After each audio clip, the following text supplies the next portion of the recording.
El horizonte de Manhattan brillaba como diamantes dispersos contra el crepúsculo.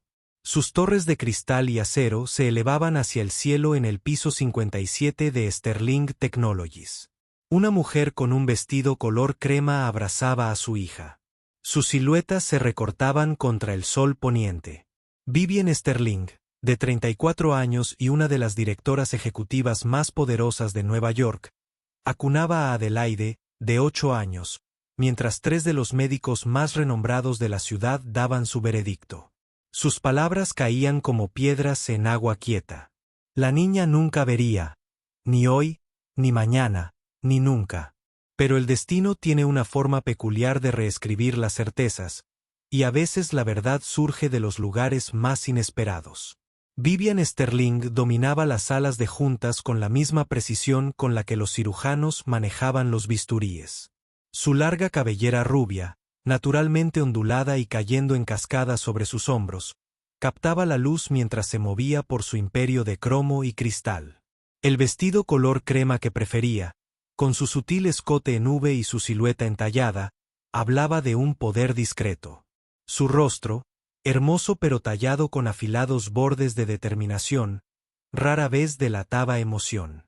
A los 34 años, heredó Sterling Technologies de su padre y la transformó en una fuerza que hacía temblar a la competencia.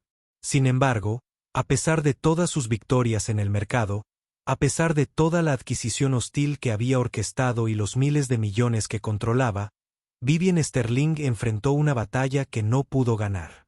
Su hija Adelaide había nacido en la oscuridad, y ninguna cantidad de dinero o influencia podría comprar la luz.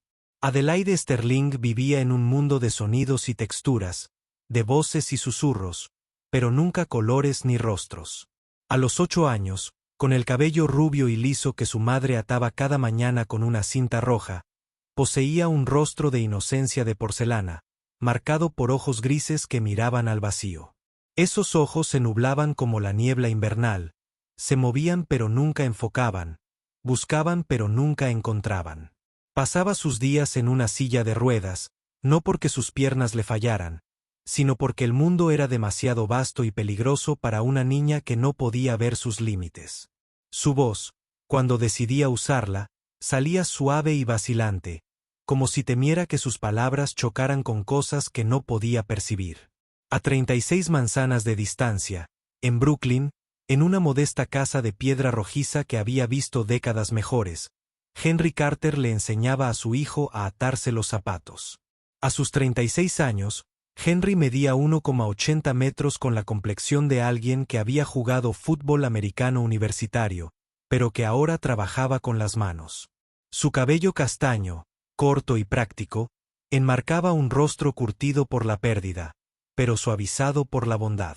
Las camisas de franela que prefería, generalmente en tonos rojos y negros a cuadros, colgaban sobre vaqueros desgastados, lavados para mayor comodidad. Sus ojos, de un marrón profundo y firmes, soportaban el peso de alguien que había presenciado la broma más cruel de la vida, y de alguna manera, había encontrado la manera de seguir respirando. Henry, que había sido ingeniero biomédico en el Hospital Monte Sinaí, abandonó esa vida hacía 3 años cuando su esposa falleció en lo que el hospital describió como una complicación inevitable. Ahora reparaba aparatos electrónicos antiguos en un pequeño taller. Encontrando consuelo en revivir cosas muertas, Liam Carter, de 7 años, poseía el cabello castaño de su padre, pero la energía inagotable de su difunta madre. Donde Adelaide era quietud, Liam era movimiento. Donde ella era silencio, él era risa. Sus ojos color avellana brillaban con una travesura que ninguna crianza en solitario podía apagar. Llevaba su camiseta de dinosaurio como una armadura y consideraba cada visita al parque como una expedición a tierras desconocidas. El niño había aprendido pronto que la muerte era real y permanente. Pero en lugar de dejar que lo ensombreciera, parecía decidido a vivir el doble de brillante, como si compensara la luz que su madre ya no podía proyectar.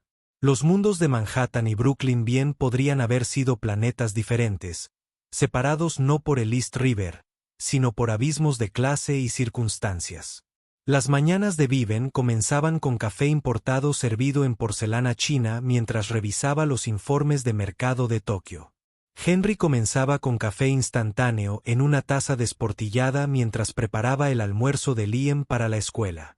Ella se preocupaba por las adquisiciones hostiles y los resultados trimestrales. Le preocupaba pagar el alquiler y mantener la electricidad. Sus caminos nunca debieron cruzarse. Sus órbitas nunca debieron cruzarse. Pero Adelaide había estado inquieta esa mañana de sábado. Y por una vez, Viven decidió que su hija necesitaba algo más que la seguridad estéril de su prisión en el ático. Central Park, a principios de primavera, ofrecía promesas de renovación que ni siquiera el hormigón y el asfalto podían suprimir por completo. Los cerezos en flor habían comenzado su breve y gloriosa rebelión contra el invierno, y las familias se extendían por el gran césped como semillas esparcidas de felicidad. Viven empujaba la silla de ruedas de Adelaide por el sendero. Sus tacones Louis Vuitton eran poco prácticos para el terreno, pero estaban desgastados de todos modos, una especie de armadura contra la cotidianidad. Había despedido a los guardaespaldas por la mañana, ansiando algo que se asemejara a la normalidad, aunque ya apenas recordaba qué significaba eso. Adelaide inclinó la cara hacia donde presentía que debería estar el sol, sus pequeñas manos agarrando los brazos de la silla de ruedas. Podía oír a niños riendo, perros ladrando, la música distante de un artista callejero, y por un momento, su habitual quietud se quebró con algo que podría haber sido anhelo. Viven lo notó y se arrodilló junto a su hija, su voz suave de una manera que nunca permitía en las salas de juntas. La respuesta de la niña llegó como un susurro, una confesión de querer caminar, correr, ser como las voces risueñas que bailaban a su alrededor. El corazón de Viven, ese órgano cuidadosamente guardado que había entrenado para no sentir nada durante las negociaciones comerciales, se quebró un poco. Ayudó a Adelaide a bajar de la silla de ruedas, guiándola hasta un banco, sujetándole las manos mientras la niña daba pasos tentativos sobre la hierba que podía sentir pero no ver. Fue entonces cuando Adelaide tropezó, su pie se enganchó en algo. Quizás nada. Quizás todo. Se desplomó hacia adelante con un pequeño grito de sorpresa, y Viven, a pesar de sus rápidos reflejos, fue un latido demasiado lento. Pero alguien más no lo fue. Unas manos fuertes agarraron a Adelaide antes de que cayera al suelo, levantándola con suavidad y enderezándola con la soltura de un padre que ha agarrado 1000 caídas.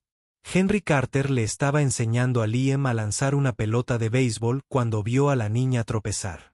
Su instinto fue inmediato e inconsciente. El mismo impulso que una vez lo convirtió en un buen ingeniero y ahora en un buen padre. La sujetó, observando su vestido caro, su mirada perdida, como se estremecía al contacto con un desconocido. Liam, curioso como siempre, había seguido a su padre y ahora observaba a esta chica que parecía una princesa de uno de sus cuentos, pero se movía como si estuviera navegando en un sueño. La gratitud de Viven duró exactamente 3 segundos antes de transformarse en sospecha defensiva. Apartó a Adelaide, escudriñando a Henry con la misma intensidad con la que evaluaba a los objetivos de una adquisición hostil. Parecía exactamente lo que era, un padre soltero de clase trabajadora que salía a pasar la mañana en el parque, lo que, según la experiencia de Viven, significaba que probablemente quería algo. Todos siempre querían algo de la fortuna de oro. Pero Liam, bendecido con los límites sociales de un Golden Retriever, ya había empezado a hablar con Adelaide. Le habló de la pelota de béisbol, de cómo se sentía al atraparla con precisión, del sonido que hacía al golpear el guante. Adelaide giró la cabeza hacia su voz y ocurrió algo extraordinario. Sonrió. No la sonrisa cortés de práctica que dedicaba a médicos y tutores, sino una sonrisa auténtica que llegó a sus ojos nublados y transformó todo su rostro. Henry observó esta interacción mientras notaba algo más. Cuando el sol atravesó las nubes en el ángulo justo, cuando dio directamente en los ojos de Adelaide, hubo algo, un destello, una reacción en sus pupilas que no debería haber estado allí si hubiera sido completamente ciega. Su formación biomédica, latente, pero no muerta, cobró vida. La observó seguir el movimiento de Liam, no de forma perfecta, no con claridad, pero había algo allí, alguna respuesta a la luz y la sombra, que la ceguera total no permitiría. Las palabras salieron antes de que pudiera detenerlas, pronunciadas con la tranquila seguridad de quien una vez se ganó la vida, entendiendo cómo funcionaban y fallaban los cuerpos. La chica no estaba completamente ciega. Había luz en sus ojos, quizá atrapada, mal dirigida, sin duda, pero no ausente. La afirmación flotaba en el aire como un desafío al orden natural del mundo cuidadosamente controlado de Viven. La reacción de Viven fue rápida y brusca. Su voz cortó el aire matutino como una cuchilla a través de la seda. ¿Cómo se atrevía esta desconocida, esta don nadie, a sugerir que los equipos de especialistas estaban equivocados? ¿Acaso creía que no había consultado a todos los expertos que el dinero podía comprar? ¿Acaso imaginaba que no había explorado cada posibilidad, cada tratamiento, cada esperanza desesperada? Su ira era magnífica y terrible. La furia de una madre que se había visto obligada a aceptar lo inaceptable, y ahora se le decía que la aceptación podría haber sido prematura. Pero Henry no se rindió. Se había enfrentado a los administradores del hospital tras la muerte de su esposa, se había enfrentado a sistemas y autoridades que insistían en su propia infalibilidad. Habló con calma sobre el reflejo de la luz, sobre la respuesta pupilar, sobre la diferencia entre la ceguera cortical y la ceguera ocular. Mencionó sus antecedentes, su formación, con cuidado de no exagerar, pero incapaz de ocultar por completo la experiencia que se escondía bajo su camisa de franela y sus manos de trabajador. Adelaide, mientras tanto, había encontrado la mano de Liam y la sostenía mientras él describía el color del cielo, usando palabras como azul, como cuando estás realmente feliz, y nubes blancas como malvaviscos. Ella rió de verdad, y el sonido hizo que ambos adultos detuvieran su confrontación y se miraran fijamente. Esa noche, Vivien no pudo dormir. Se quedó de pie junto a la ventana de su ático, mirando las luces de la ciudad, repasando el encuentro de la mañana. Su parte racional, la directora ejecutiva que había construido un imperio con datos y hechos, insistía en que el hombre era un charlatán o un iluso. Pero la madre que llevaba dentro, esa parte que solía mantener encerrada en su horario laboral, susurró, ¿y sí? ¿Y si los médicos se equivocaban? ¿Y si había alguna esperanza que le habían dicho que no existía? ¿Y si se había resignado a la derrota con demasiada facilidad? Buscó la información de Henry Carter usando recursos que habrían hecho llorar a los defensores de la privacidad. Exingeniero biomédico del Monte, sí, graduado con honores en Colombia, publicó artículos sobre la restauración de las vías neuronales. Su esposa falleció. Un hijo. Su ocupación actual es la reparación de aparatos electrónicos. Nada en él sugería ser un estafador ni un oportunista. Todo en él sugería a alguien que se había retirado de una vida que le había hecho demasiado daño como para continuarla. A la mañana siguiente, llamó al doctor Rodríguez, médico de Adelaide desde su nacimiento. Le hizo preguntas que nunca antes se le había ocurrido, forzada de una forma que nunca antes había forzado.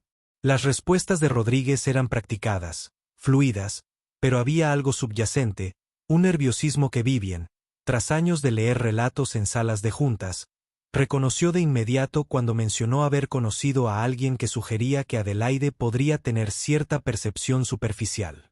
La pausa de Rodríguez fue una milésima de segundo demasiado larga, su negación, demasiado brusca.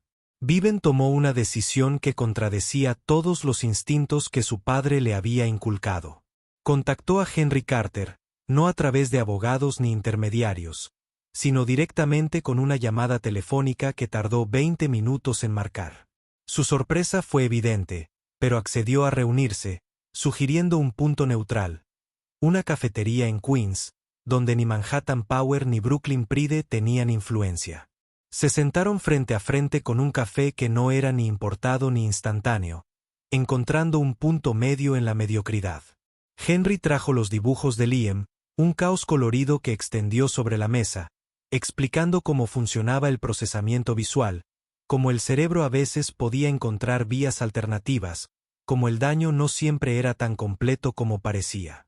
Viven escuchó con la intensidad que solía reservar para las negociaciones de fusiones, haciendo preguntas directas, cuestionando suposiciones, probando los puntos débiles de su lógica. Adelaide había nacido prematura, explicó Viven, con la voz perdiendo su tono corporativo al recordar aquellos aterradores primeros días. Los médicos habían dicho que los nervios ópticos estaban dañados, que la corteza visual estaba comprometida, que la esperanza era cruel cuando la ciencia era clara. Había pagado por 17 opiniones diferentes, había traído especialistas de Suiza y Japón, había sometido a su pequeña hija a todas las pruebas existentes. Todos decían lo mismo. Adelaide nunca vería. Henry escuchaba sin interrumpir, reconociendo el dolor que se disfrazaba de ira, el dolor que se vestía con ropa de diseñador. Cuando terminó, él le hizo una simple pregunta que lo cambió todo. ¿Alguien había probado alguna vez la respuesta de Adelaide a longitudes de onda específicas de luz? No solo la percepción general de la luz, sino frecuencias específicas que podrían eludir las vías dañadas. El silencio de Viven fue respuesta suficiente. 3 días después, en una clínica privada que el dinero de Vivian había abierto discretamente fuera del horario de atención, Henry realizó pruebas sencillas mientras Adelaide permanecía sentada pacientemente. Liam a su lado describía todo como un locutor de cuentos. Luz roja, luz azul, diferentes intensidades, diferentes ángulos. Y allí estaba, sutil pero innegable. Las pupilas de Adelaide respondieron. Sus ojos seguían la pista de forma imperfecta pero constante. Había estado viviendo en la oscuridad. No porque la luz no pudiera entrar, sino porque su cerebro nunca había aprendido a procesar adecuadamente lo que recibía su sistema óptico, dañado pero no destruido. El doctor Rodríguez se derrumbó al enfrentarse a las nuevas pruebas. La verdad se derramó como agua por una presa rota. Damien Cross, rival de Viven en Cross Industries, había estado presente en el nacimiento de Adelaide. Tenía contactos en el hospital y había sugerido que una niña ciega haría a Vivian vulnerable, distraída y débil. A Rodríguez le habían prometido financiación para la investigación, lo habían amenazado con la destrucción de su carrera y lo habían convencido de que si Adelaide no veía perfectamente, era más benévolo decir que no veía en absoluto. Había alterado los resultados de las pruebas, suprimido posibilidades, condenado a una niña a la oscuridad para servir a las ambiciones de hombres poderosos. La ira de Viven era hielo y fuego a la vez, pero estaba controlada, canalizada, armada. No llamó a sus abogados de inmediato. No lanzó los misiles corporativos a su disposición. En cambio, se sentó con Adelaide, abrazando a su hija, mientras Henry explicaba con sencillez lo que habían descubierto. Las lágrimas de Adelaide no eran de tristeza, sino de esperanza, la primera esperanza que jamás le habían permitido sentir en sus ojos. Damien Cross llegó al edificio de Sterling Technologies a la mañana siguiente, como cada trimestre, para la junta directiva, donde poseía suficientes acciones como para ser una espina clavada para Viven. A sus 40 años, se comportaba con la arrogancia que emana de heredar riqueza en lugar de ganarla. Su cabello rubio platino estaba peinado hacia atrás con productos que costaban más que el alquiler de la mayoría de la gente. Sus ojos grises, fríos como la piedra invernal. Su figura alta y delgada, envuelta en trajes gris plata que parecían brillar con malicia. Siempre había visto a Viven como una usurpadora, una mujer que jugaba en un mundo de hombres, agravado por el hecho de que ella lo hacía mejor que él. La sala de juntas esa mañana era diferente. Viven estaba allí, por supuesto, en su asiento habitual a la cabecera de la mesa, pero a su lado estaba Henry Carter, con aspecto algo incómodo con un traje prestado, pero firme en su propósito. Los miembros de la junta susurraban entre sí, preguntándose quién era el desconocido, porque estaba presente en lo que debería haber sido una revisión trimestral rutinaria. Vivian, Deja que Damián comience su presentación habitual sobre las ineficiencias del mercado y las oportunidades perdidas. Deja que avance hasta su habitual crescendo sobre los cambios de liderazgo necesarios para que Sterling Technologies alcance su máximo potencial. Entonces se puso de pie, su voz cortando sus palabras como una guadaña en el trigo. Habló de Adelaide, de 8 años de oscuridad, de fraude médico y manipulación corporativa. Presentó pruebas con la misma precisión metódica que usaba para analizar minuciosamente los informes de ganancias. La compostura de Damián se quebró, luego se hizo añicos. Intentó negar, luego desviar el tema, luego amenazar, pero Viven tenía grabaciones. La confesión de Rodríguez, los rastros de papel que la mente ingeniera de Henry le había ayudado a seguir hasta sus conclusiones condenatorias. La Junta permaneció en silencio atónito mientras se revelaba todo el alcance de la manipulación de Damián, no solo la condición de Adelaide, sino también los precios de las acciones, desde el tiempo de uso de información privilegiada hasta los momentos de crisis maternal de Viven. Henry habló entonces, su voz transmitía la serena autoridad de quien no tenía nada que ganar ni perder. Explicó los aspectos médicos, los tratamientos ahora posibles, el crimen de los años robados que jamás podrían ser recuperados. Miró directamente a Damián mientras hablaba sobre la clase de maldad que condenaría a un niño a la oscuridad para obtener ventajas corporativas. Las autoridades ya esperaban afuera. Viven lo había calculado a la perfección, como hacía con todo en su vida profesional. Damián Cross fue llevado con esposas que reflejaban la luz de fotógrafos a los que no había llamado, pero a quienes no les había impedido saber dónde estar. Al cierre del mercado, las acciones de Cross Industries se habían desplomado y Sterling Technologies había absorbido lo que quedaba. Una adquisición hostil ejecutada con precisión quirúrgica, pero la verdadera victoria fue más silenciosa, ocurriendo en un centro de tratamiento especializado donde Adelaide estaba aprendiendo a ver.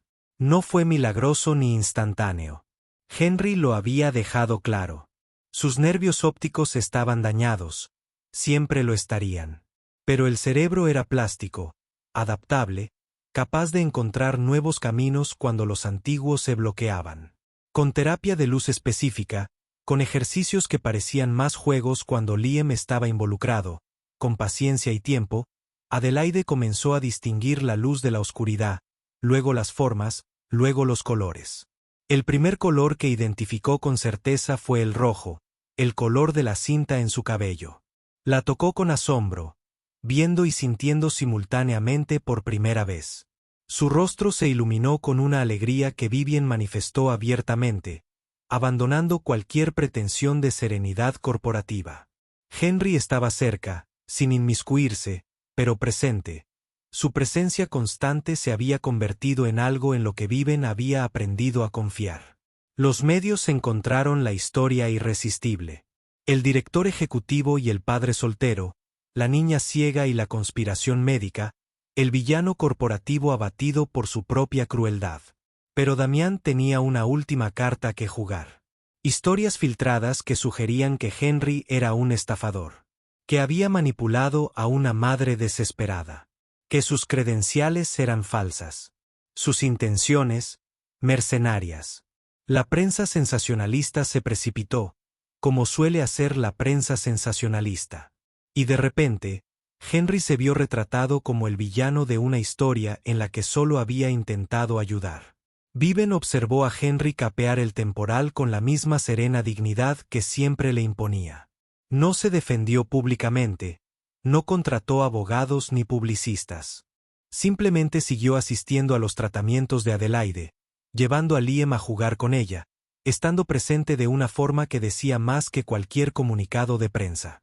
Entonces se dio cuenta de lo que antes había sido demasiado reservada para admitir, que en algún momento entre aquel primer encuentro en Central Park y estas sesiones enseñándole a Adelaide a ver, se había enamorado de este hombre que arreglaba cosas rotas y nunca se daba por vencido ante las causas perdidas. La rueda de prensa fue idea de Viven, pero Adelaide la hizo memorable. Viven había preparado declaraciones sobre fraude médico y responsabilidad corporativa, tenía abogados listos con demandas falsas y pruebas de la manipulación mediática de Damián. Pero cuando llegó el momento, cuando los periodistas insistieron con sus preguntas sobre la credibilidad de Henry, Adelaide se levantó de su silla de ruedas.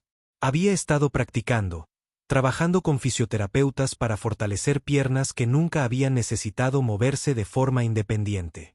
Caminó lenta pero firmemente hacia los micrófonos, con sus ojos grises aún nublados, pero ahora llenos de propósito. Habló con claridad, su voz infantil atravesando el escepticismo adulto. Podía ver, dijo, no perfectamente. Quizás nunca perfectamente, pero podía ver colores, formas y los rostros de las personas que amaba. Podía ver porque Henry Carter se había negado a aceptar que su oscuridad fuera permanente. Confiaba en él, creía en él, y si los adultos querían complicarlo, era su problema, no el suyo. Entonces se giró, miró directamente a una señal de salida roja al otro lado de la habitación e identificó correctamente su color. La habitación estalló, pero Adelaide no había terminado. Se acercó a Henry, le tomó la mano y simplemente le dijo que él había traído luz a su vida cuando todos los demás habían aceptado la oscuridad. Las cámaras lo capturaron todo. La simple verdad de la niña demolió semanas de escándalo fabricado. La investigación del FBI que siguió reveló el alcance de la corrupción de Damián.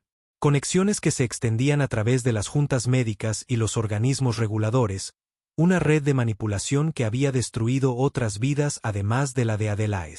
Su juicio se convirtió en una advertencia sobre el poder descontrolado, sobre los peligros de tratar el sufrimiento humano como una herramienta corporativa.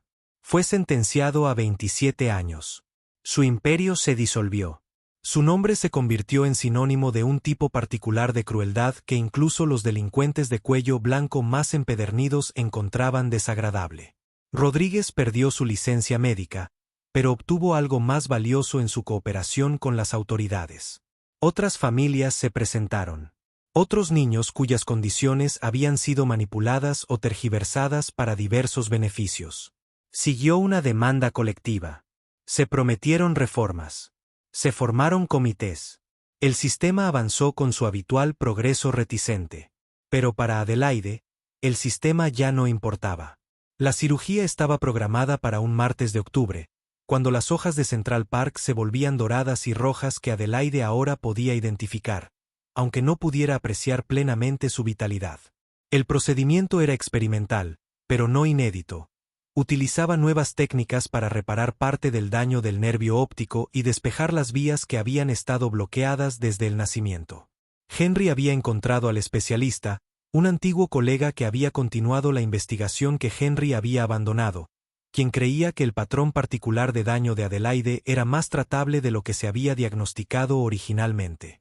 Viven sostuvo la mano de Adelaide mientras la llevaban en silla de ruedas a cirugía, susurrando promesas y oraciones a partes iguales. Henry esperó con ella. Liam dormía en su regazo. Los cuatro se habían convertido en algo que aún no tenía nombre, pero que sentía como una familia. Las horas transcurrían con la peculiar elasticidad del tiempo hospitalario. Cada minuto, instantáneo y eterno.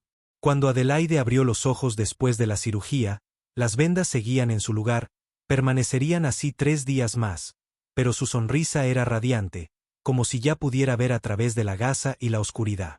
El momento de la revelación, cuando finalmente le retiraron las vendas, fue a la vez decepcionante y milagroso.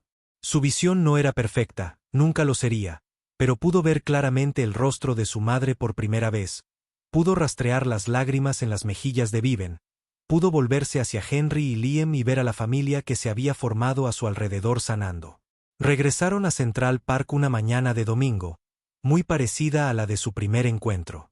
Pero esta vez, Adelaide caminaba sola, con pasos seguros, aunque aún cautelosos. Llevaba un vestido azul que ella misma había elegido, pues ahora que podía verlos, había desarrollado una opinión muy firme sobre los colores. Liam corría delante, aún con energía, pero ahora miraba hacia atrás con frecuencia para asegurarse de que Adelaide lo seguía, de que podía seguirlos. Henry y Vivien caminaban juntos, sus manos no llegaban a tocarse, pero lo suficientemente cerca como para que a veces lo hicieran. No habían definido lo que eran el uno para el otro. No lo habían necesitado. La distancia entre Manhattan y Brooklyn parecía insignificante ahora, unida por algo más fuerte que la geografía o la clase social. Viven había aprendido que el poder no significaba nada si no se podía proteger lo que se amaba.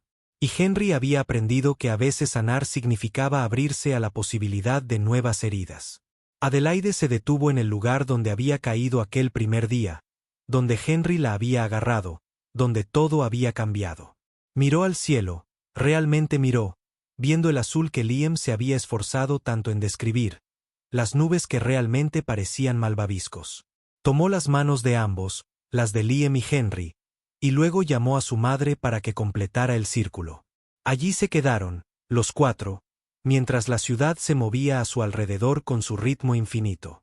Adelaide habló sobre la luz y la oscuridad, sobre cómo había aprendido que la oscuridad no era la ausencia de luz, sino a veces solo luz que aún no había encontrado su camino. Agradeció a Henry por creer en la luz que ella no podía ver. Agradeció a su madre por ser lo suficientemente valiente como para confiar en un extraño. Agradeció a Liam por hacer que la oscuridad fuera menos aterradora con sus descripciones de un mundo que ahora podía verificar.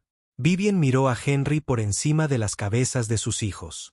Lo vio no como el padre soltero de clase trabajadora que primero había ignorado, sino como el hombre que había salvado a su hija, y al hacerlo, la había salvado de una vida de aceptar lo inaceptable.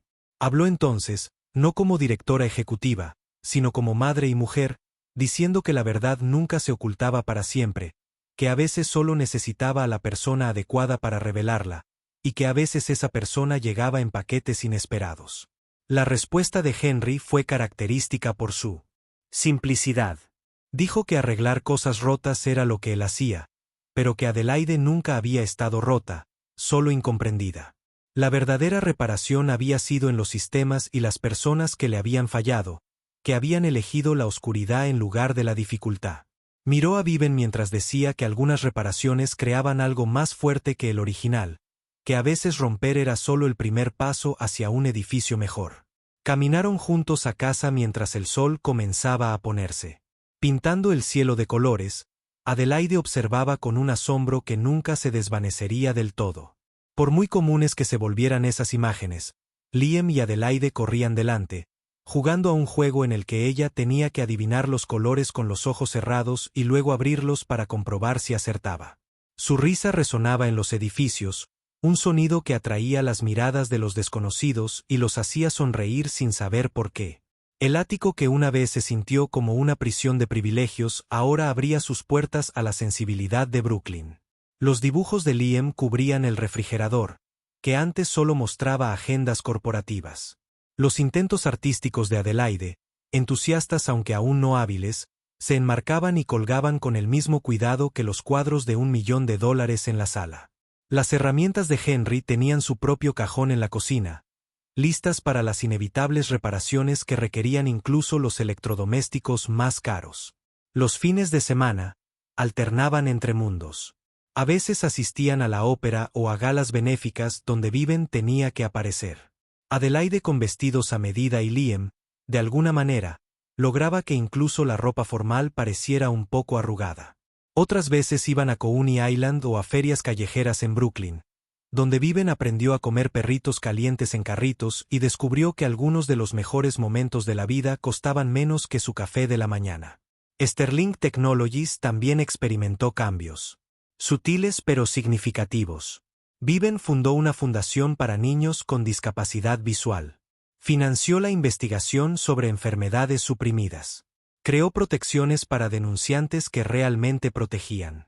Henry consultaba ocasionalmente, y su mente ingeniera encontraba soluciones elegantes a problemas que parecían insolubles. Nunca asumió un cargo formal. Prefería su taller de reparaciones, donde las cosas rotas se reconstruían bajo sus pacientes manos. El progreso de Adelaide continuó, gradual pero constante. Asistió a una escuela regular con adaptaciones, hizo amigos que conocían su historia, pero no la definían por ella. Aprendió a leer despacio al principio, la letra grande se hacía más pequeña a medida que su visión se fortalecía y estabilizaba. Descubrió el amor por la pintura, creando obras que capturaban la luz de maneras que quienes nunca la habían perdido no podían lograr. Liam se autoproclamó protector no oficial de Adelaide y su mejor amigo oficial.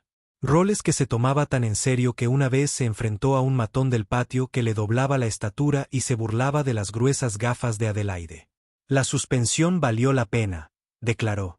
Y ni siquiera Vivien pudo contradecirla. Las dos niñas crecieron juntas, diferentes como la luz del día y el anochecer, pero inseparables como la sombra y la forma. El tiempo pasaba como pasa el tiempo, sanando heridas y consolidando vínculos. El escándalo de Damen Cross se desvaneció en casos prácticos de escuelas de negocios y relatos con moraleja. El doctor Rodríguez, despojado de su licencia, encontró redención al convertirse en defensor de la transparencia médica, dando conferencias sobre la presión que lo llevó a tomar sus decisiones y las consecuencias que surgieron. Enviaba a Adelaide tarjetas de cumpleaños todos los años, siempre con el mismo mensaje: una disculpa y la promesa de que su luz ayudaría a prevenir otras tinieblas. La boda, cuando llegó, no fue ni el evento social que la posición de Vivien exigía, ni la ceremonia sencilla que Henry hubiera preferido. Fue exactamente lo que Adelaide y Liam diseñaron: una ceremonia al atardecer en Central Park, en el mismo lugar donde se conocieron. Adelaide, ahora de 10 años, veía lo suficientemente bien como para ser la niña de las flores que ella esparció. Liam, de 9 años, llevó los anillos con una serenidad que duró exactamente hasta que terminó la ceremonia, y pudo volver a su estado natural de movimiento. Vivien llevaba el color crema como siempre, pero este vestido era más suave, fluido en lugar de estructurado. Elegido por Adelaide, quien insistió en que su madre necesitaba parecer una princesa de cuento de hadas solo una vez, Henry usó un traje que realmente le quedaba bien, aunque todavía parecía un poco incómodo con él, como si la ropa formal fuera un idioma que nunca hablaría con fluidez. Pero cuando miró a Vivien, cuando pronunció sus votos sobre la luz, la reparación y las segundas oportunidades, cada palabra resonaba con la misma verdad que la primera vez le había hecho creerle sobre los ojos de Adelaide. La recepción se llevó a cabo en el ático, transformado para la ocasión en algo que parecía como si la sofisticación de Manhattan y la calidez de Brooklyn hubieran chocado y hubieran decidido bailar. Liam y Adelaide realizaron una rutina que habían practicado durante semanas, una combinación de coreografía real y caos improvisado que hizo que los invitados alternaran entre risas y lágrimas. El discurso de Adelaide, pronunciado con el aplomo de alguien que había aprendido a navegar en la oscuridad y la luz con igual gracia, habló de familias que se formaron no a partir de la sangre, sino de la fe, del coraje de ver que lo que otros decían no estaba allí. A medida que la noche llegaba a su fin, cuando los invitados se marchaban y los niños finalmente se quedaban dormidos, Vivien y Henry se quedaron en la terraza contemplando las luces de la ciudad. Cada luz, dijo Vivien, era una vida, una historia, una posibilidad. Algunas eran brillantes, otras tenues, otras parpadeaban, pero todas formaban parte de la misma vasta constelación. Henry la acercó, mencionó que las estrellas no eran más que soles distantes, que la luz viajaba a través de espacios imposibles para llegar a los ojos que esperaban, que a veces el viaje duraba tanto que la gente dejaba de creer que llegaría. Permanecieron allí en un cómodo silencio. Dos personas que habían empezado como desconocidos en un parque, unidos por el tropiezo de un niño y la negativa de un hombre a aceptar la sabiduría convencional. Debajo de ellos, la ciudad continuaba su inquieto movimiento, sin darse cuenta de que arriba había pruebas de que a veces lo imposible era simplemente posible, esperando a alguien lo suficientemente valiente como para creer en ello. Adelaide apareció en la puerta, frotándose unos ojos que todavía se cansaban con facilidad, pero que veían más de lo que la mayoría de la gente jamás vería. Caminó descalza, cambió el vestido de diseñador por un cómodo pijama y se metió entre ellos. Ella no habló, no era necesario. Su presencia fue declaración suficiente. Este niño que había sido condenado a la oscuridad, que había sido un peón en los juegos corporativos, que había sido descartado por expertos y autoridades. Se quedó allí viendo las luces de la ciudad con ojos que funcionaban de manera imperfecta pero suficiente, rodeada por la familia que se había formado a partir de fragmentos de pérdida y esperanza. Liam finalmente se unió a ellos, porque Liam no podía soportar quedarse fuera de ninguna reunión. Trajo su tableta y le mostró a Adelaide un video de su baile en la recepción. Los dos se rieron de su magnífica incomodidad. Los cuatro permanecieron en la terraza mientras la ciudad se adaptaba a su versión del sueño, que en realidad no era más que una forma más tranquila de vigilia. La verdad, pensó Viven mientras abrazaba a su familia ampliada, nunca estuvo realmente oculta. Solo estaba esperando que los ojos adecuados lo vieran, las voces adecuadas para decirlo, los corazones adecuados para creerlo.